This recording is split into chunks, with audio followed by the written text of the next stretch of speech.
Assalamualaikum warahmatullahi wabarakatuh. Sebagaimana kita ketahui bahwasanya virus corona telah merebak secara global. Bahkan hingga kian pesatnya sampai mencapai angka 3.000 per hari. Lalu apa hubungannya dengan penutupan migrasi ke luar negeri?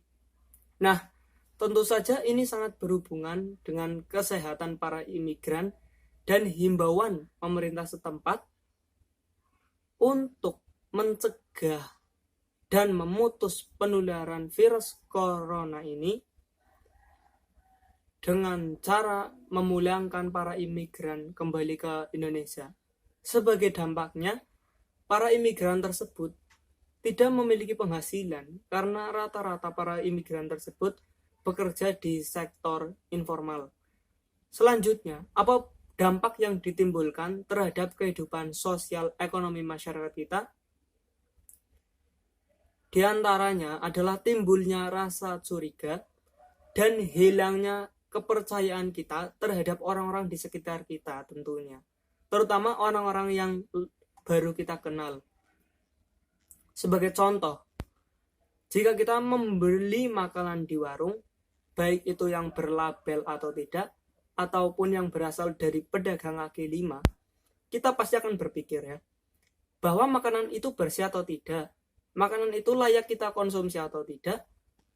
Sang pelayan atau penjual itu memiliki kontak dengan orang yang tertular virus atau tidak, dan produsen juga pasti akan dipermasalahkan bahwasanya pada saat membuat makanan itu dia mencuci tangan atau tidak. Jadi semuanya diragukan. Selanjutnya, pada saat kita pergi ke lingkungan sekolah atau lingkungan rumah dan lingkungan masyarakat kita pasti akan enggan berjabat tangan.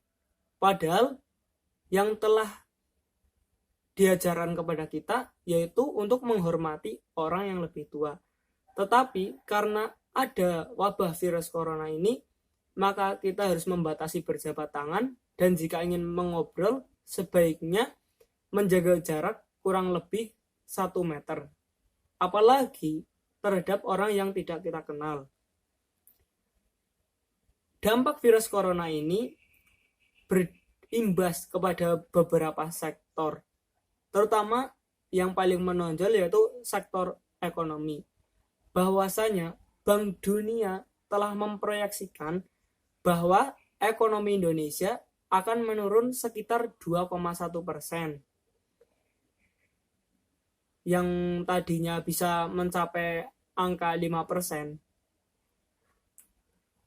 Sekarang Bank Indonesia juga memproyeksikan bahwasanya ekonomi Indonesia itu akan turun tahun 2020 ini menjadi 2,5%.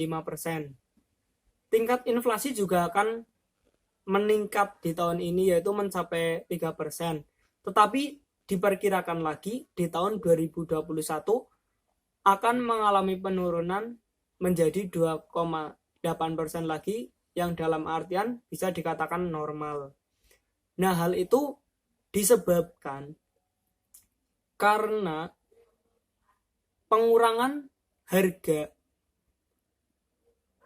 barang-barang subsidi maupun non-subsidi seperti pangan dan listrik. Nah, yang paling merasa dampaknya yaitu mesti dari masyarakat kita. Soalnya yang tadinya berprofesi sebagai pedagang, dengan adanya wabah ini, maka akan sepi pelanggan, sehingga mereka akan beralih mencari pekerjaan lain.